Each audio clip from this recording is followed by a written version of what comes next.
Well, for more analysis on this story, joining us is Victoria Coates. She's a distinguished fellow at the American Foreign Policy Council, and she's a past deputy national security advisor under President Trump.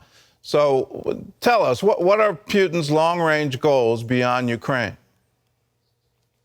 Well, good morning, Gordon. Thank you for having me on. I think, unfortunately, we're watching play out in real time Vladimir Putin's stated ambition to reassemble the Soviet Union. And, you know, a year ago, it would have been unthinkable to have tanks rolling into a sovereign nation and an ally of the United States like Ukraine, but that's where we are now. And I think the administration has to start taking very, very serious steps to stop this contagion from spreading into our other NATO allies in Europe. Well, if other NATO allies are invaded, and that's, you know, you look at a map and you can see the NATO countries surrounding Ukraine, what would then be triggered under the current treaties with NATO? Well, we do have what are known as our Article 5 obligations, which is that force is a possible response when a NATO ally is attacked. And the only time Article 5 has been invoked is after the terrorist attacks in the United States on 9/11. So it's very, very rare. But in the case of potential incursions into Poland or the Baltics, I think right now the administration has to take the strongest possible steps so Putin knows there is going to be very significant ramifications if he takes that action. And so the sanctions that we've seen so far just simply are not strong enough. And I'd point out that in January, bipartisan support for sanctions on Putin's Nord Stream 2 pipeline were on the table in the Senate and could have passed. And the administration chose instead to lobby against those sanctions.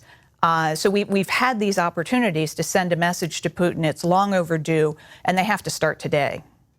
Well, he's already put nuclear weapons on the table. He's already said if there's any response, he is willing to use nuclear weapons. Are we looking at World War III?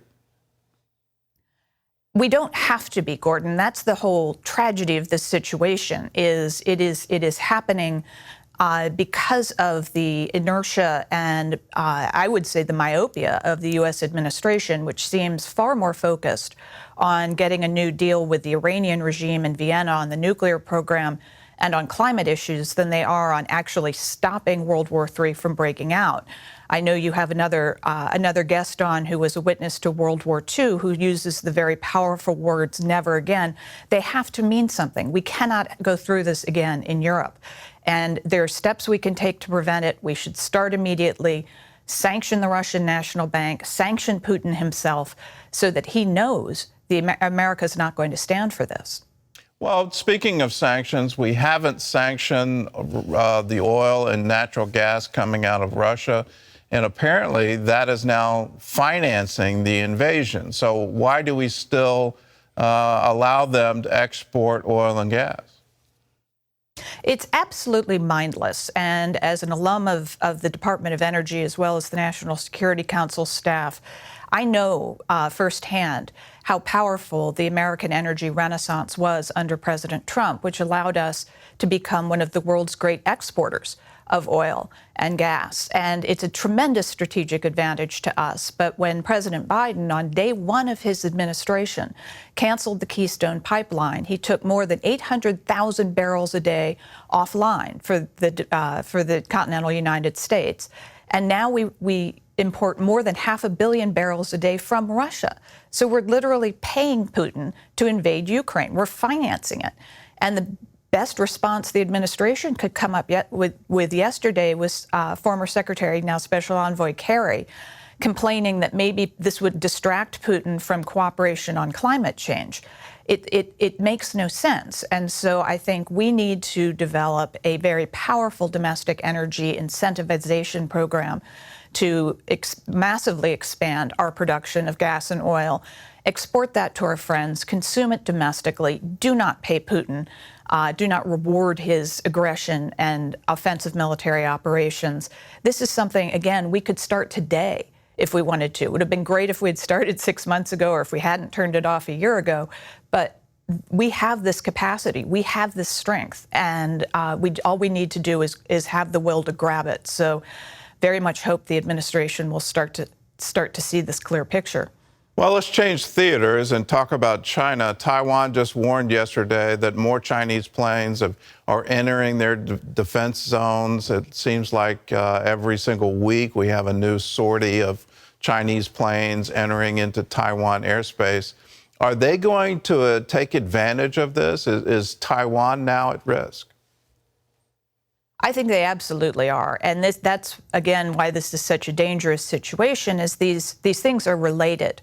There are always those in Washington who want to sort of stovepipe one problem from the other and say, well, we're going to pivot to Asia so we can't pay attention to Ukraine, and we're going to pull out of the Middle East. Unfortunately, President Xi of China is watching all of these things. And he has, as Putin did with Ukraine, Xi has with Taiwan, made very, very clear his intentions to regain control of the island. I've been speaking with a number of former Taiwanese colleagues in recent days. They are deeply, deeply concerned by what's happening in Ukraine. They made public statements yesterday in support of the legitimate government of Ukraine. And I think, again, as the United States, we have to be extremely firm on this. We have to make our red lines clear on Taiwan. And for us, I mean, this is not simply a case of supporting another democracy, something I'm in favor of, but Taiwan is such a critical partner in terms of the semiconductor industry and other high-tech products we desperately need in this country. You know, this is simply a case of self-interest, that we cannot afford to lose Taiwan. And so getting the administration very clearly focused on that, even given these other crises that are burgeoning up around the globe, I think is critical. Could you spell it out for us? I'm not sure the average American understands the impact here. So we've seen wheat prices go through the roof because Ukraine is one of the world's largest suppliers of red wheat. We've seen oil and gas go up because of the conflict. What would happen if China invades Taiwan? How would that impact the average American? Well, I would take it right back to the semiconductor industry, the semiconductors that power so many things in our lives, from cars, computers, whatever products that we need and want. Taiwan very strategically developed a tremendous capacity in that industry and are one of our key partners, because we've sort of fallen off in our own domestic production, something we should also get after. But for the moment, Taiwan, a good friend and ally, can be our supplier. But if all of your viewers have had issues, as I think we all have, with the supply chain over the last year, and the snarls in that, and the difficulties of getting anything from a couch to a car, that will be exponentially higher.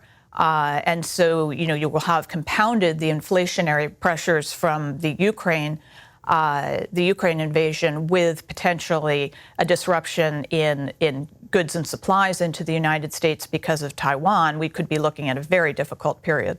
Well, Victoria, thank you for the analysis. Thanks so much for being with us.